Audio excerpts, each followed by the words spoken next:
Hey everybody, it's Abby Glassenberg from Craft Industry Alliance. Hope you are having a fabulous Wednesday.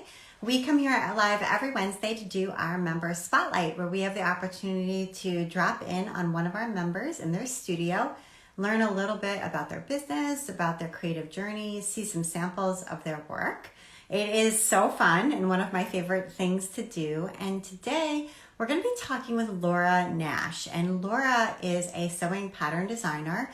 She has a company called Chic Patterns that really focuses on vintage style sewing and vintage style sewing patterns. So she is going to be joining us in just a few minutes, and I'm excited for that. And while we are waiting for Laura to drop in, I wanted to give you a quick update about what's happening over here at Craft Industry Alliance. And the main exciting news for this week is that tickets are now on sale for H&H Americas. So if you don't know what that is, it is a brand new trade show coming to the US for the first time. You might have heard of H&H Cologne, which is a really well-established trade show in Germany for the crafts and fiber industry. And so this new trade show is coming to Chicago. It will be June 22nd to 24th, and it is just a great time for the whole industry to reconnect, have an opportunity to learn together, to see what's new, just to hang out together for the first time in a very long time. So I am super excited about it. If you would like to get a ticket, the cool thing is that Craft Industry Alliance members get a free ticket. So if you are a member, you can head over to the H&H America's website and you will be able to get a free ticket, which is a $55 value. So that's amazing. And if you're not a member yet, of course, everybody is also invited to attend the show. There is a huge lineup of incredible classes taught by all sorts of awesome people who run businesses in this industry. We have everything from photography and product photography. That's a great class. We've got classes on intellectual property and copyright issues, so some legal classes, and of course accounting classes. We've got really great classes for retailers. If you are a local yarn shop or local quilt shop or local craft shop of any kind, we've got some classes there about managing inventory, running craft alongs, all that sort of thing. We've also got classes for designers. So if you are a designer, maybe a crochet designer, a knitwear designer, etc., we've got classes that are going to be about how to write a best-selling craft book, and all sorts of how to create a template for your patterns, all sorts of neat things like that. So we hope you will go check it out. I see Laura is here, just accepted your request, so hopefully you'll be able to pop in soon. But go over to the H&H America's website, take a look. I would personally love to see each and every one of you in Chicago in June. So that would be amazing. And if you are coming, please let me know so I can make sure to say hi to you. So let me just see, Laura, I have accepted your request. So hopefully you're seeing that because I'm waiting for you to come on in. So just as other topics that are happening here at Craft Industry Alliance, this past week on Thursday, we had an incredible webinar, one of our live events that we run every month. This one was with Renee Van Hoy. And Renee is an accessibility consultant, and she's also a knitwear designer. So she talked to us all about ways to make your business accessible.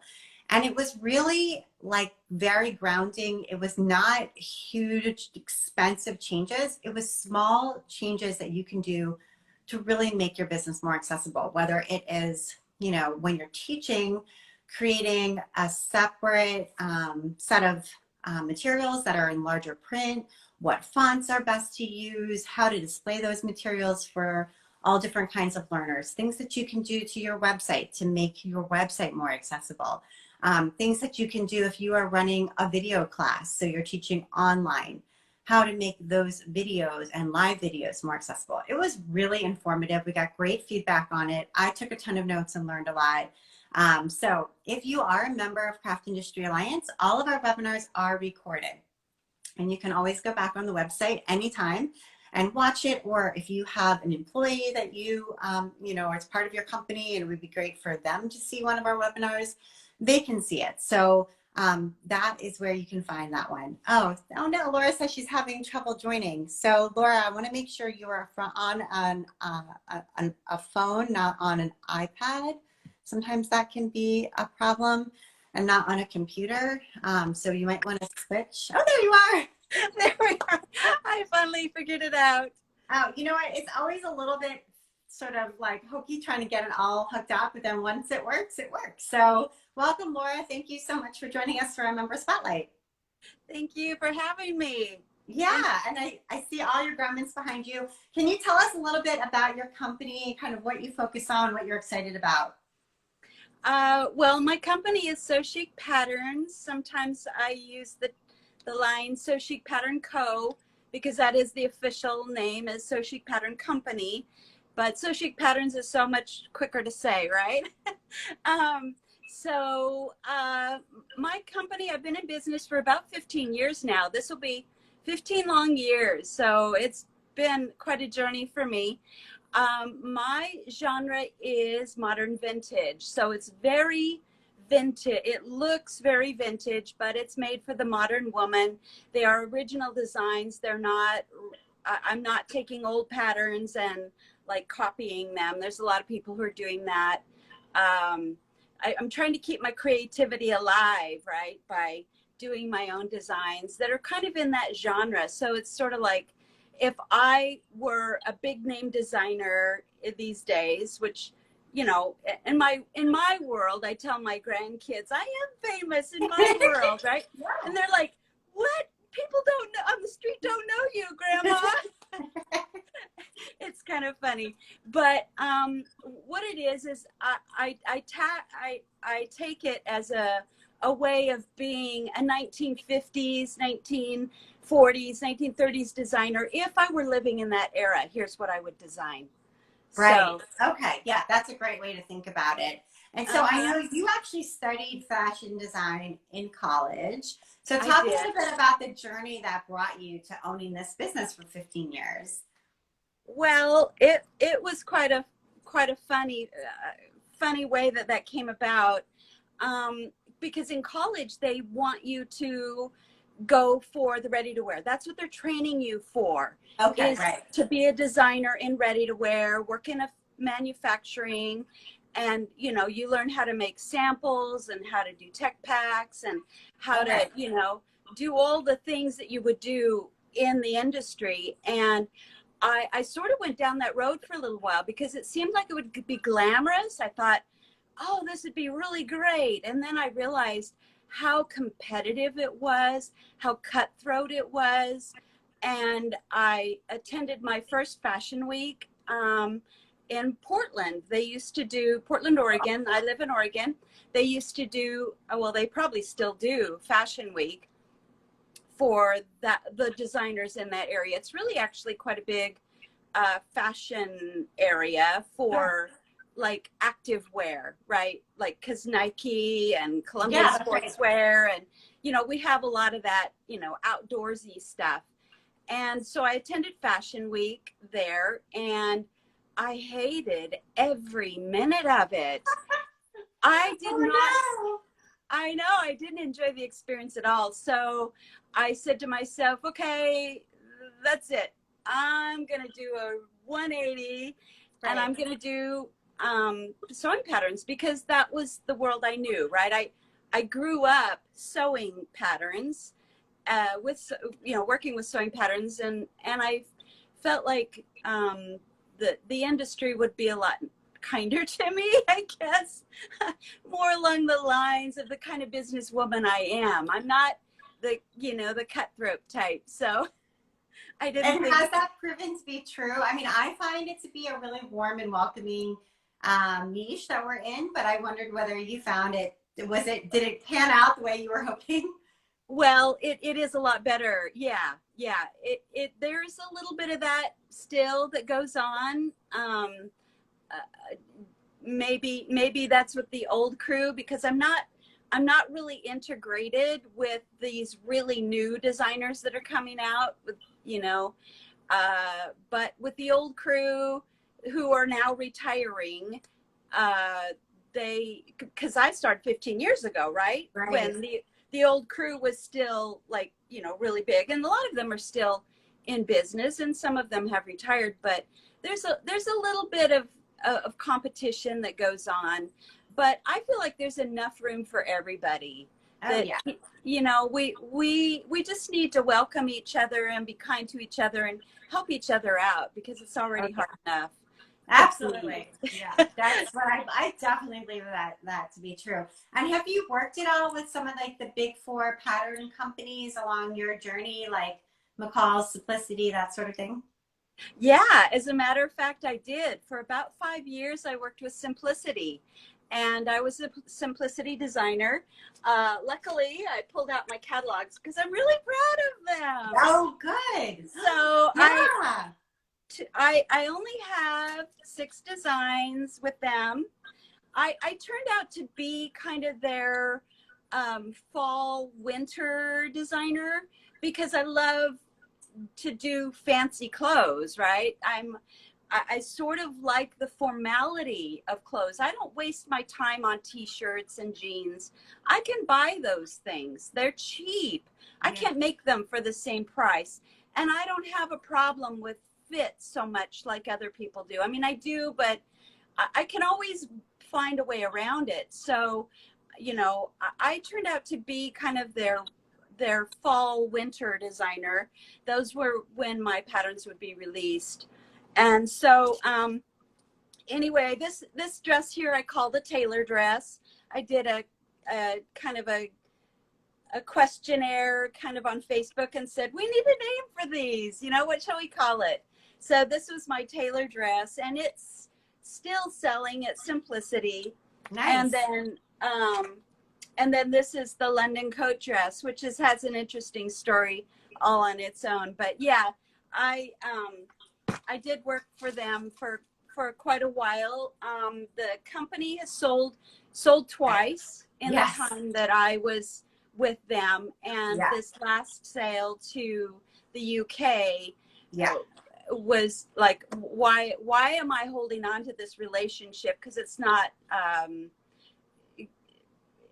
equal anymore. I mean, you know. Yeah, so it changed quite a bit. No, 100%. It has been interesting to follow all of those changes over the last couple of years, especially. So tell us a little bit about your self-published patterns, because you've got a really nice selection of them. And I don't know if you have some samples nearby that you can show us, but we would love to see some of your most popular designs and what they really look like. Well, I am wearing the most recent design. I call it the La Vie, you know, like c'est la vie, but it's it's the life. We're not, you know. And I absolutely oh wow. It's a I'm sold out right now, or I'd show you one of the patterns. It's I call it a dressing gown. So what it is it's like a bathrobe, but it's not a bathrobe. You wear it at home to be, you know, so that you can still answer the door for for you know, Amazon, or you know, whoever's there, or you know, just so you can feel a little bit more luxurious at home. Because as COVID went by, I mean, I fell into a really deep depression over that, and I needed something to pull myself out of it. And we all know that whatever we're wearing, it has an effect on how we feel. Oh yeah, absolutely. That's great. And I love just dressing for yourself and feeling good in what you're wearing, even if you're not going anywhere. Well, yeah, and that's my whole thing, is I want women to feel good about themselves. I want women to love what they're wearing, to be able to present their best self to the world. And, you know, that's what I'm always working towards, is creating something for women that will make them look good, be great on their figure, and works for all figure types. So the hourglass figure, or, you know, creating that illusion of an hourglass, is kind of my thing. Yeah. And so the Pretty Petticoat has been a bestseller, of course, for many, many years. And over on my Facebook group, they just asked me to do a sew along with them. So we're starting this Friday. Oh, great. If people want to get involved, they can join before it starts. That's perfect. It's completely free. I donate all my time. All they have to do is buy the pattern, and I'd say that's a pretty good deal, right? That's awesome. It's a live thing, so we all work on it together. The other thing that I do is I do what's called a style extender. So this is my portrait blouse. Okay. And a lot of times I just start with something really simple. And then if I have time, which I've done with several of my patterns, is I'll do an extender. So it'll be like a little add-on after Right. the fact. And then I added like 2 more colors that go to that. So like a different collar, a different sleeve. So ways that like if you've sewn it already once, you can sew the same thing again and make a different garment. Right, Yeah. right. Yeah, and that's completely free too. That's why I say I'm not the average businesswoman, you know. I don't try to pull a penny out of everybody, you know. I just anyway, so I also have a couple of plus size patterns. This is just one of them. Unfortunately, the plus size range has not sold well for me. So people, if you want more plus size, you gotta buy what there is already. The women would always say, well, I want the same thing that everybody else is wearing. So I took one of my best-selling patterns and made it into plus size. And, you know, I don't know what the trick is. It might just be a marketing issue, just being able to reach different, you know, people who maybe weren't following you on social media or whatever before because they didn't think that you had anything to offer. So it's kind of like just trying to find that new audience maybe. Exactly. Yeah, it's true. It's a brand new audience for Right. me. I did have a few people that were following me. Those were the ones that were like, you know, I want plus size, Yeah. I want plus size. Yeah. But, you know, I really don't have that following yet. Yeah, So, you yeah. know, it may take some time. Sure. The other, I mean, I'm integrated into everything. I also do a lot of teaching. So this is a book that I did called Pattern Alterations for a Beautiful Bust. Nice. And I go through everything. And this was actually started from a class that I taught of the same name. And I go through everything, all about darts, how darts do fitting, how to move darts, how to change darts, how to reposition them. And the ladies at this class were like, this is the best class I've ever been to. And they've been to a lot of classes. Yeah. These were not young people, you know. Yeah. And they said, do you have a book? I'm like, no, I don't have a book. I never aspired to be a book writer, right. You know? So anyway, they kept after me and I taught the class again this year. So I finally finished the book, you guys. That's great. That's amazing. And where can people go to get that book and also to get some of your paper patterns if they want to find them? Well, on my website at SewChicPatterns.com. It's SEW, right? That's probably the biggest thing. And chic is spelled CHIC. Right. So Chic Patterns. Yeah. That's awesome. Yeah, that's amazing. And so what do you have coming up? We know we have the sew along coming up in the Facebook group. Anything else people should sort of know about or keep their eyes out for in the coming months? Well, I'm working on some summer dresses. I know I'm late, I'm behind, but you know, by winter they'll be ready again. So, I love dresses. Dresses are easy to wear. It's an outfit you just put on and you're done, right? I 100% agree. It's so easy. With separates, yeah, you gotta like plan your whole outfit. What blouse am I gonna wear with this or whatever? Totally. And there's so many ways that it can like go wrong and then you have wardrobe failure. But if you wear a dress, it's like you just accessorize with like boots or jewelry or whatever and you're good to go. It's just like so easy and you feel great all day. So I'm a big dress fan. Yeah, the outfit is already planned for you. Just add your accessories and you're good. And how did you get interested specifically in like the vintage style? So like the 30s, 40s, and 50s. Have you just always been drawn to that style? Was there a specific thing that got you intrigued by it? No, I have not always been drawn to vintage, and that's the interesting thing. Now, when I started college, I did not know what kind of designer I would be. I was like, I just know I want to learn how to do this. Uh-oh, there went the phone. That's Sorry. okay. We're good. I was trying to keep that out of my. Don't worry. So sorry, I gotta go turn that off. That's okay. Go ahead. It's gonna be one more ring and then it'll be gone. And then It's totally fine. We're good. Life happens. So so back to what I was thinking. I did not know what kind of designer I was going to be, but in college you have to do a lot of forecasting, but we can't really forecast to the future. So what we did was we forecasted from the past into the future, right? So one day I was just going through the Vogue magazines, the old Vogue, 1950s, and which we did a lot of because we had tons of assignments in the vintage realm. And I was looking at this picture, this photo of a woman. She was wearing a suit and it was so perfectly tailored, just pristine, right? And you got to remember, in those days when I was in college, women were wearing their pajamas to the grocery store. So we had gone way casual, and I thought, it just hit me. This is what women need. We need to feel put together. We need to feel like we look good, because if you're feeling bad enough that you're willing to wear your pajamas to the grocery store, then we've dropped a couple notches. And of course, I don't really want to go back to the days where you had to, you were required to wear gloves or that kind of thing.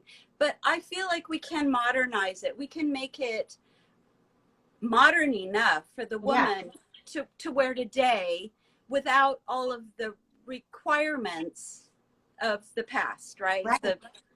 The social requirements, but so that's kind of how it happened. And from there on, I was like, yes, that's it. That's what I love. That's where I'm going. Yeah. And I got a research grant and all kinds of things to kind of study the old fashions. And that's kind of where what I went for. And I also worked in costuming, which is a really popular genre right now. But I didn't like costume very much. I really did not. They would come in to, I was the lead designer, and the designers would come in and they'd just draw a picture, and it would be like they would take all the credit for designing, right?